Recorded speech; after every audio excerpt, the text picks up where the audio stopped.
গণতান্ত্রিক আন্দোলনে যে সকল ভাইরা শহীদ হয়েছেন তাদের সাথে সাক্ষাৎ করে কিন্তু তিনি পরবর্তীতে কিন্তু সেই সংগ্রাম তার যে নির্ধারিত প্রোগ্রাম সেখানে কিন্তু গিয়েছেন। একটি গণতান্ত্রিক ধারাকে রক্ষা করার জন্য, গণতান্ত্রিক ধারাকে সুরক্ষা করার জন্য আমাদের যে সংগ্রাম, সেই সংগ্রামে কিন্তু আপনারা দেখতে পাবেন আমাদের চেয়ারপারসন যেখানে যাচ্ছেন, সেটি সিলেট হোক কিংবা চিটাগাংয়েই হোক, আপনারা দেখেছেন যে জুলাই যোদ্ধার ওয়াসিমের বাবা তাকে কিন্তু প্রথম তার সাথে সাক্ষাৎ করে কিন্তু পরবর্তীতে তিনি কিন্তু তার সেই সমাবেশে গিয়েছেন। আপনারা জানেন যে এই করাইল বস্তিতে কিছুদিন পূর্বেও এখানে একটি ভয়াবহ অগ্নিকাণ্ড হয়েছিল এবং সেখানে বাংলাদেশ জাতীয়তাবাদী দলের যে চেয়ারপারসন জনাব তারেক রহমানের পক্ষ থেকে আমরা 2 দিন ব্যাপী এখানে মেডিকেল ক্যাম্প আয়োজন করেছিলাম এবং সেখানে যে ক্ষতিগ্রস্ত হয়েছিল যে মসজিদটি, সেই মসজিদটিতেও তিনি কিন্তু আর্থিক অনুদান দিয়েছিলেন। কারণ আপনারা জানেন যে বাংলাদেশ জাতীয়তাবাদী দল এদেশের গণমানুষের একটি দল এবং তারা সব সময় মানুষের যখন ক্ষতিগ্রস্ত হন, সেটি বন্যাই হোক কিংবা ভয়াবহ কোনো দুর্যোগ হোক, যে কোনো দুর্যোগকালীন সময়ে তারা কিন্তু মানুষের পাশে এসে দাঁড়ান। আসলে যে আগামী 12ই ফেব্রুয়ারি যে নির্বাচন, সেই নির্বাচন উপলক্ষে কিছু কথা না বললেই নয়। যে আপনারা জানেন যে বাংলাদেশ জাতীয়তাবাদী দলের যে একটি পরিকল্পনা, সেখানে যে দেশ গড়ার পরিকল্পনা নিয়ে যে কাজ করছেন, সেই দেশ গড়ার পরিকল্পনাতে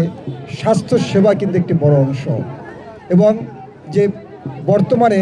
যে 8টি বিষয়ের উপরে আমরা যে গুরুত্ব দিয়েছি, সেই গুরুত্বের ভিতরে স্বাস্থ্যসেবাটি কিন্তু খুবই গুরুত্বপূর্ণ। এবং বাংলাদেশ জাতীয়তাবাদী দলের যে চেয়ারপারসন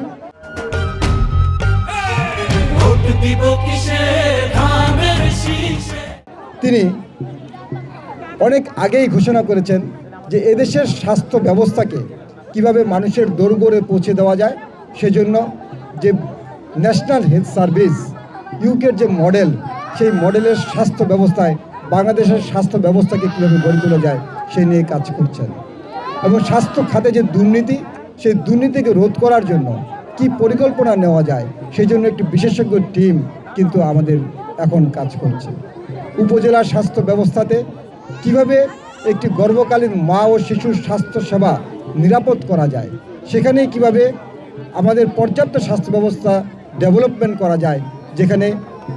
অন্তত যেন ডিস্ট্রিক্ট লেভেল কিংবা টার্সিয়ারি লেভেলে তাদেরকে রেফার করতে না হয়, সেই জন্য আমাদের টিম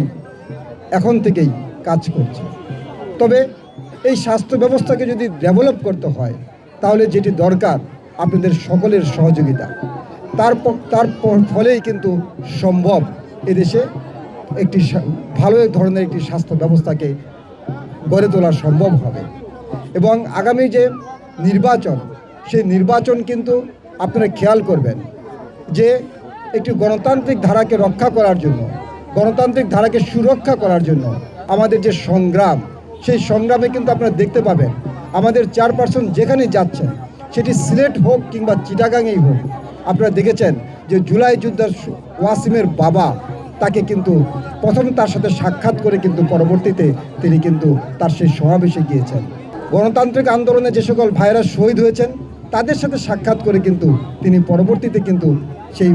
সংগ্রাম তার যে নির্ধারিত প্রোগ্রাম সেখানে কিন্তু গিয়েছেন। একটি গণতান্ত্রিক ধারাকে রক্ষা করার জন্য, গণতান্ত্রিক ধারাকে সুরক্ষা করার জন্য আমাদের যে সংগ্রাম, সেই সংগ্রামে কিন্তু আপনারা দেখতে পাবেন আমাদের চেয়ারপারসন যেখানে যাচ্ছেন, সেটি সিলেট হোক কিংবা চিটাগাংয়েই হোক, আপনারা দেখেছেন যে জুলাই যোদ্ধার ওয়াসিমের বাবা তাকে কিন্তু প্রথম তার সাথে সাক্ষাৎ করে কিন্তু পরবর্তীতে তিনি কিন্তু তার সেই সমাবেশে গিয়েছেন।